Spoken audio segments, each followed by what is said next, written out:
Kali ini kita akan membahas mengenai tema kesetaraan gender di lingkungan kampus sendiri. Mengenai kesetaraan gender, kenapa sih perlu sekali untuk dibahas? Nah, sebenarnya kesetaraan gender itu sangat krusial sekali untuk dibahas. Ketika kita lihat dari berkaca ketika pada masa lalu itu seorang perempuan selalu saja dipinggirkan, bahwasanya perempuan itu selalu saja menjadi penindasan atau bahkan menjadi objek kekerasan bagi laki-laki. Nah, kemudian kesetaraan gender ini dalam lingkup kampus sendiri dapat kita temui ketika seorang perempuan itu sulit atau merasa bahwa dirinya itu kurang berkontribusi dalam peran-peran tertentu. Banyak di lingkungan kampus seperti organisasi saja kita ketemui bahwasanya seorang laki-laki itu kebanyakan yang memimpin ketika ada acara-acara tertentu. Kali ini kita kedatangan narasumber dari founder mediaperempuan.id, Pak Tabrani, di mana mediaperempuan.id itu situs web berita dan media yang mendukung dan terus menguatkan jaringan perempuan. Selamat siang, Pak. Selamat siang, Mbak India. Kemudian Bapak bisa memperkenalkan diri terlebih dahulu. Oke. Terima kasih kepada Mbak Nadia atas kesempatannya ini, dan untuk pemirsa semua, Assalamualaikum warahmatullahi wabarakatuh. Perkenalkan, nama saya Broni, ya, memang founder dari Media Perempuan. Awal motivasi media ini terbentuk ya adalah untuk mewadahi sebenarnya tulisan-tulisan yang berkaitan dengan perempuan, baik itu dari segi tokoh dan pemikirannya, kontribusi dan fakta-fakta sosial yang terkait dengan perempuan, media sosial dan lain sebagainya. Media itu terutama media perempuan ya, itu tuh terutama untuk kayak semacam bentuk wadah di mana semua tulisan, berita terkait dengan fakta-fakta perempuan dan lain sebagainya bisa terkumpul dalam satu wadah media sosial atau website. Dan selanjutnya kesibukan saat ini tuh adalah sebagai pengurus di Pondok Pesantren Darul Hadana, dan kebetulan juga pada beberapa tahun yang lalu baru selesai studi magister di Sunan Kalijaga. Itu ini dia. Sangat luar biasa sekali ya tamu kita kali ini. Kemudian mengenai kesetaraan gender di lingkup kampus sendiri, ketika ada sebuah organisasi yang mana kurang melibatkan atau kurang seorang perempuan itu terjun dalam memimpin suatu organisasi sendiri dalam lingkungan kampus itu, pandangan Bapak sendiri itu seperti apa terkait hal-hal seperti itu? Dalam lingkungan kampus ya, posisi dan peran perempuan dalam lingkungan kampus, sebelumnya kita harus garis bawahi dulu bahwa sejatinya ruang akademik seperti kampus itu harus terlepas dari bentuk-bentuk pemikiran yang berkaitan dengan aspek terutama kesetaraan gender. Tidak boleh ada bentuk-bentuk pemikiran yang dimana masih memarginalkan posisi perempuan, karena namanya media atau ruang akademik seperti kampus itu harus menjunjung nilai objektivitas ilmiah yang berkaitan dengan perempuan dan laki-laki.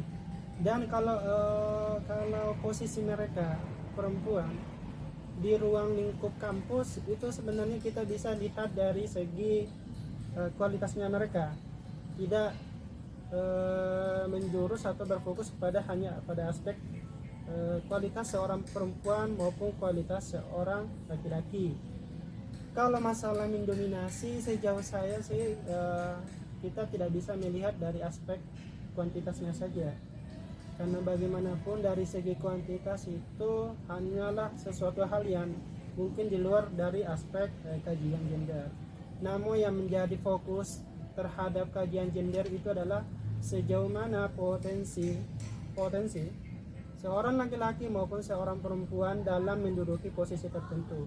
Jika hal tersebut diintimidasi oleh pemahaman kebudayaan, lingkungan, baru itu masuk ranah gender. Tapi sejauh ini dalam aspek lingkungan kampus, di mana posisi-posisi tertentu ya harus memiliki aspek-aspek seperti kualitasnya, melalui dari kontribusinya, kajian ilmiahnya dan lain sebagainya, itu baru itu tentu. Ketika tak jauh berbeda, ketika seorang perempuan itu mendapatkan pelabelan atau stereotip mengenai bahwa perempuan itu cengeng atau lemah, kemudian sering mengeluh. Nah, apakah seorang perempuan itu kemudian di masa yang akan datang itu dikatakan tidak bisa memimpin? Setuju atau bagaimana? Perempuan adalah bagian dari kemanusiaan juga, tidak bisa juga dikatakan sebagai bentuk pelengkap, karena perempuan juga memiliki banyak pengaruh dan keterlibatan, terutama dalam stereotip seperti itu yang mengatakan perempuan ya lemah ya, perempuan itu kurang mampu menduduki posisi tertentu dan lain sebagainya. Sebenarnya dari segi kulturnya itu yang harus dianalisis atau dipahami dulu, sejauh mana kultur itu mendukung perempuan dalam aspek-aspek tertentu.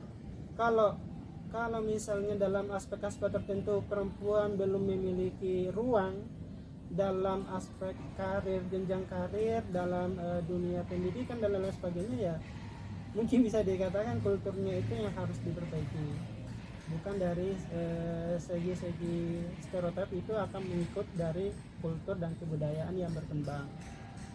Masalahnya lagi, misalnya apa ya, terkait dengan potensi seorang perempuan dalam ruang-ruang sosial, baik itu lingkungan masyarakat, lingkungan akademisi seperti kampus dan lain sebagainya. Stereotip seperti itu tuh bakalan hilang sendiri sesuai dengan atau sejauh mana kontribusinya itu bisa mengangkat citranya dia, kontribusi baik dari segi keilmuan maupun dari segi aspek sosial, ekonomi, politik dan lainnya. Kalau memang di masyarakat sendiri itu memang seringkali kita jumpai ketika ada contoh semisal di mana seorang ibu itu sedang atau ada kegiatan di dalam rumah, kemudian si lelaki ini suaminya, si bapak itu sedang tidak ada kegiatan, kemudian ada belanja sayur ketika itu. Nah, ketika itu ibu mau beli apa, kemudian ada seorang laki-laki ini membelilah sayur di depan rumah. Tapi kebanyakan masyarakat itu sering berpikir ya mungkin dari kulturnya itu, ketika ada budaya patriarki yang mengedepankan seorang laki-laki, yang mana selalu saja perempuan itu di belakang laki-laki. Nah, hal seperti itu kan menjadi suatu problem, ketika padahal potensi perempuan itu tidak hanya masak atau mencuci piring, hal-hal seperti itu, padahal laki-laki pun juga bisa melakukan hal-hal seperti itu. Nah, dalam hal-hal seperti itu pun karena memang pola pikirnya tidak bisa, masyarakat itu juga tidak bisa langsung kita mengejudge misal kayak gitu kan, tidak bisa. Tapi dengan kontribusi itu tadi, seorang perempuan itu dapat dikatakan dengan berkontribusi dapat merubah citra dari perempuan itu sendiri. Dalam aspek kekeluargaan itu sendiri, misalnya gini, kita harus tahu dulu ruang lingkup gender itu meliputi pada aspek apa aja. Misalnya kalau pada aspek kayak seksualitas, hal-hal yang melekat pada seorang perempuan, seperti melahirkan, hamil, melahirkan, menyusui dan lain sebagainya, itu di luar dari itu baru ruang kajian gender. Misalnya dalam posisi seorang laki-laki dan perempuan dalam aspek rumah tangga sendiri, dalam ruang lingkup yang lebih kecil seperti keluarga, sejatinya idealnya dalam pemikiran-pemikiran akademis itu tuh biasanya nggak terlalu sejalan dengan fakta-fakta realitas yang ada di masyarakat. Mungkin kita bisa beranggapan bahwa aspek-aspek demikian itu memiliki perannya masing-masing. laki-laki juga bisa melakukan hal yang demikian, perempuan juga bisa melakukan hal yang demikian. Suami bisa melakukan aspek seperti kerja, ya seorang istri juga bisa memiliki kesempatan untuk kerja dan lain sebagainya. Tapi dalam aspek lingkungan itu tidak bisa terlepas dari pemahaman-pemahaman norma yang berkembang di masyarakat, kultur mereka yang berkembang, karena kita bisa garis bawahi setiap norma kebudayaan itu dan kultur itu kadang memiliki ruang perbedaan yang sangat beda, sangat jauh dengan bentuk-bentuk kebudayaan di tempat lain, misalnya kultur-kultur di daerah lain misalnya dan lain sebagainya. Mungkin bisa jadi ada kultur kebudayaan yang melibatkan perempuan sedemikian intens, melibatkan perempuan misalnya dalam aspek pemerintahan, pekerjaan, pendidikan. Tapi di sisi lain ada juga kultur atau kebudayaan yang betul-betul membatasi gerak perempuan dalam aspek domestik misalnya, dan aspek kemasyarakatan, sosial dan lain sebagainya. Jadi kayak hal demikian itu aspek gender. Idealnya kita memang memahami bahwa segala sesuatunya itu di luar dari poin-poin seorang perempuan yang melahirkan, hamil dan lain sebagainya. Itu secara ideal kita memang mengakui kesetaraan itu harus tetap diterapkan, tapi dalam aspek masyarakat yang berbeda-beda kultur, pemahaman norma itu kadang kita masih melihat perbedaan kesetaraan yang ada di masyarakat. Nah, kemudian ketika ditarik dalam segi agama sendiri, kesetaraan gender itu tentu ada hal-hal atau batasan ketika bahwasanya seorang imam itu laki-laki, kemudian makmumnya itu seorang perempuan ketika dalam kondisi sholat. Nah, ada fenomena yang dimana Aminah Wadud ketika itu di Amerika Serikat itu mengimami ketika imam sholat Jumat.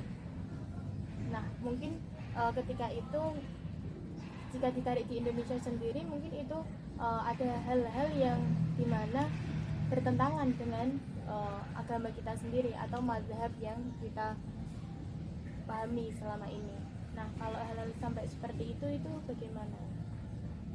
Kalau berkaitan dengan fenomena yang pernah terjadi ya, terutama konsep pemahaman Aminah Wadud terhadap kesetaraan gender yang langsung meliputi terhadap agama itu sendiri. Misalnya tentang beberapa pulau tentang dia mengimami sholat Jumat, khutbah dan mengimami sholat Jumat di Amerika Serikat. Dalam kultur akademis, selama itu bisa dijelaskan secara ilmiah, maka itu harus diterima juga dengan secara ilmiah, secara objektif selama pemahaman dan penjelasan itu secara ilmiah. Tapi kan tidak semua sesuatu hal yang bersifat ilmiah itu bisa diterapkan dalam lingkungan masyarakat yang majemuk, yang memiliki ragam budaya yang berbeda, tingkat pemahaman keagamaan, tingkat pemahaman sosial pada masyarakat yang tingkatannya juga berbeda-beda. Mungkin kalau dalam penerapannya kayak Aminah Wadud diterapkan di lingkungan notabene masyarakat yang multikultural, memiliki ragam kebudayaan, itu masih kurang cocok untuk diterapkan. Ya mungkin kalau di tempat-tempat tertentu bisa saja dalam tahap, maksudnya tetap dalam ruang pemikiran Aminah Wadud ya. Beda kalau kita merujuk kepada pola-pola pemikiran tokoh-tokoh lain, terutama yang berkaitan dengan kesetaraan gender. Tapi kalau yang saya pahami gitu sih, tidak semua konsep pemikiran yang bersifat ilmiah itu bisa diterapkan di lingkungan masyarakat yang notabene itu memiliki ruang lingkup yang berbeda-beda. Untuk yang terakhir kali yaitu mengenai bagaimana peran mahasiswa sendiri ketika dapat mewujudkan atau menciptakan kesetaraan gender itu antara relasinya dengan seorang laki-laki di lingkungan kampus. Seorang mahasiswa itu sebenarnya memiliki potensi yang terbuka, terutama membentuk sebuah kebudayaan baru, menciptakan kultur baru dalam skala yang lebih kecil, misalnya lingkungan kampus dulu. bagaimana mereka memiliki motivasi untuk melibatkan dirinya pada kegiatan-kegiatan tertentu, misalnya organisasi dan lain sebagainya. Kalau seorang mahasiswa atau sekelompok mahasiswa mampu memberi motivasi pada dirinya sendiri untuk membuka ruang terhadap aspek atau isu kesetaraan gender, ya bukan tidak mungkin mereka juga mampu merubah sesuatu hal yang bersifat yang lebih luas, terutama pada lingkungan masyarakat.